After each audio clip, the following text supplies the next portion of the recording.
Hey burners, welcome back to Clayburn, welcome back to my channel. So this subject matter in this video today, I would say it would apply to you whether you're in a city dwelling or if you're out in the rural area like I am. So sometimes you're just gonna run into people who, I don't know, want to have their cake and eat it too. And that kind of pushes you to, if you want to stand up for your rights, you kind of have to put your foot down.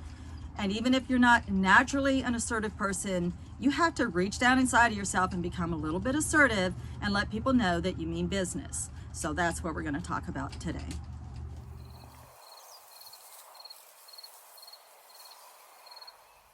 So when we first bought this property, it had been used by the local folks freely and openly for hunting, including a lady that we do share property line with. Apparently she had come down here and hunted this land for a while. And when we first moved in, we were actually in the process of moving. She did come by and say that she was going to continue to hunt the land because she always had, and she had grandkids to feed. And so, long story short, we ended up telling her no. You know, it wasn't a good time for us to talk then, but we did go back, we introduced ourselves, and we talked to her, and we said no. Well, I'm getting the feeling that this particular lady is somebody who's not used to taking no for an answer. And so 3 years go by and we hear nothing from her. We had no idea that there was any kind of an issue. And my husband's out on the ATV checking our back fence line. Deer get trapped in that and stuff. I wish we didn't have to have a fence, but they say, you know, good fences make great neighbors. Well, our fence is down. And not only is it down, but there's a huge section of it that's actually missing. Now, it could be an act of nature. We don't know why the fence is missing. We just know that it is missing. And so in his search, looking for the actual physical fence, he did get up on her land. And she's yelling at him immediately. She comes out of her trailer. She can see as soon as he crossed the property line, she looks over, you know, down on him, and she's like, "What are you doing on my property?" So how did she even know he was there?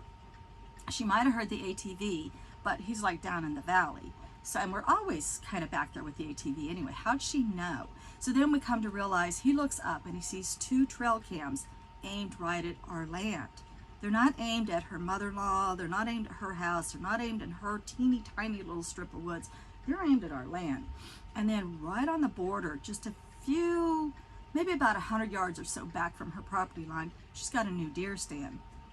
I don't think she wanted us to be aware that she had any of that going on back there. I think she's been hunting our land all this time. So she did call the sheriff, and the sheriff showed up hours later because it was a non-priority call. Comes up and says, "What's up?" And we told her, you know, we're looking, like our fence is gone. We're like looking for our fence. And we got off on our property line and ended up on hers because the fence is gone. We didn't, you know, you can't tell. Like when you have 1,000 trees, who knows your last oak tree? Like we don't know our last oak tree that well. We've always relied on the fence, and the fence is gone, which tells me one thing: get to know your trees and your tree line and rocks and any other kind of landmarks, because your fence can go missing. Tree usually can't go missing, but a fence can go missing. I guess a tree could too. So anyway, what this video is about is that we've had to get really assertive with some people in this area. You know, people.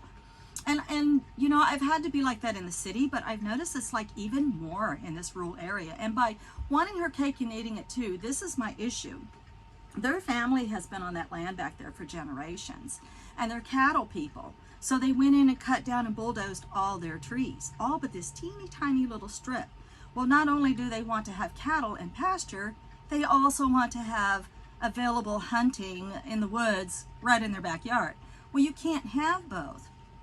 If you bulldoze all your trees, you're not going to have trees. You're just going to have more pasture. So it's not our fault that they cut down all their trees, and that we do have trees, and we have deer, and we have so much wildlife over here. Like, I don't even feed the wildlife. And we just have tons and tons of wildlife, and that's, you know, attractive to her.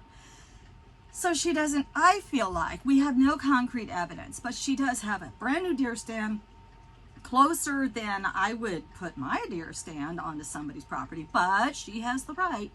And then, but why does she have 30 feet back? She has 2 trail cams aimed at us.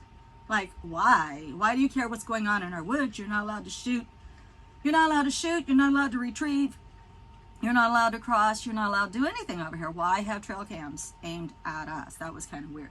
So we've had to kind of get a little bit snippy ourselves. So after we talked to the deputy, I called the deputy back the next day and gave him my concerns. And I wanted him to know that we are going to go down into our woods and we are going to find our fence line and we're going to repair our fence. And I want to let y'all know that we're down in there. I mean, we'll be wearing our safety orange and all of this and that.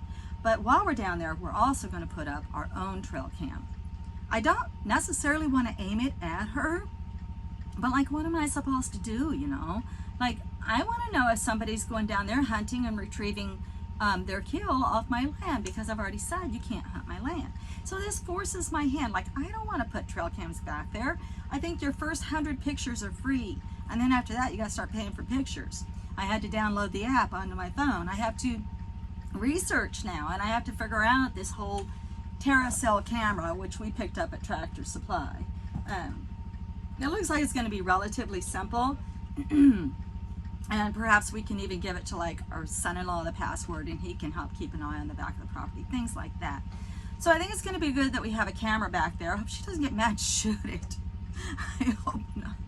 So I did get the 2-year warranty on this thing. And you know, like we're going to wait until after deer season. Like, I'm not going to tangle with somebody that's up in a deer stand. I'm just not going to, you know, I'm not going to go there. So whatever happens at the end of this hunting season is done. After this, we're going to consider it clean slate.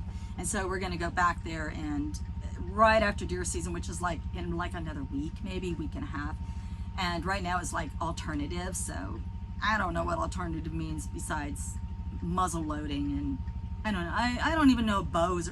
That's another thing. See, I'm not versed on hunting because I'm not a hunter. And so I need to educate myself. I definitely need to educate myself, because I was just looking up general laws today, like does she have the right to come over here and retrieve her kills? No, she does not.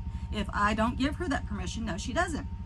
And I was even thinking of being nice and like letting her come up my driveway and say, hey, I shot a deer, it ran on your property, and we could go back there and we could see where the blood trail started.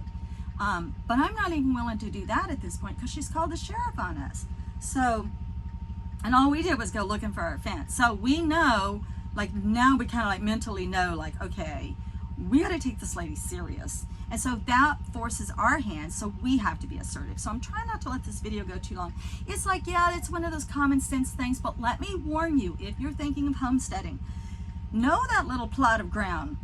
It may look like a real gem to you, and if it looks like a real gem to you, it's probably looked like a gem to other people in the past. And so just be aware that, like, people get used to things being a certain way, and they don't like change, and they certainly don't like newcomers moving in the area and telling you now how things are going to be on your land. People get used to things, and they get very assertive, and they feel like they have a little sense of, you know, hey, I've been here longer, kind of thing going on. And you have to get that right back with people and be able to say, well, you might have been here longer, but I'm here now.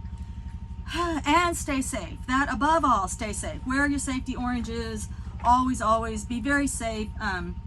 Make sure you stay off other people's property lines, because that is a touchy thing, especially, you know, people who hunt versus people who don't hunt. That's just kind of a real touchy thing. So just some things to be aware of when you're out there trying to think about homesteading. All right, guys, much love and light. Blessed be.